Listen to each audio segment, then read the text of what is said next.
Sa mga nasaktan ko po at sa mga nagalit dun sa content ko na Zumba, humingi po ako ng paumanhin ng tawad sa inyo.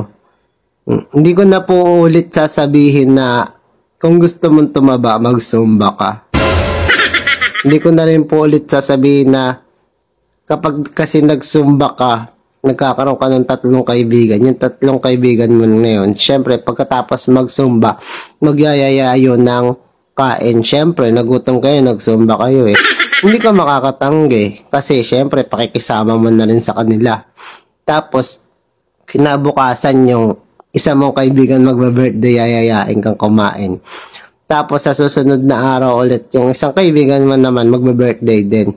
Tapos, sa susunod na araw ulit, yung isa mo namang kaibigan, bali 3 silang magba-birthday, pupuntahan mo yung lahat. Syempre, nakikisama ka eh.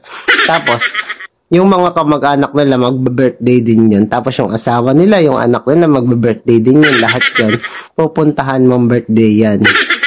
So, yung Zumba nyo isang araw lang. Tapos yung kain nyo, 7 beses sa isang linggo.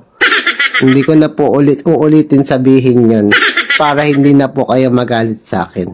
Tapos, hindi ko na rin po sasabihin na pagkatapos nyo mag-Zumba, may hawak kayong 1.5 na coke.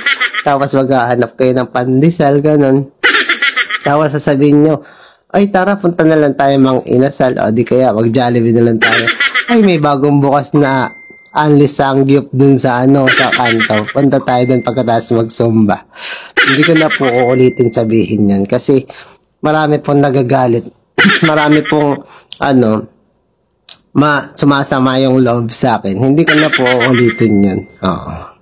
Para hindi kayo magalit.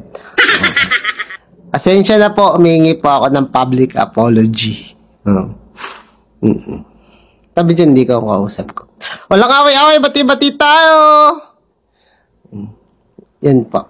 Hindi ko na po siya sasabihin ulit.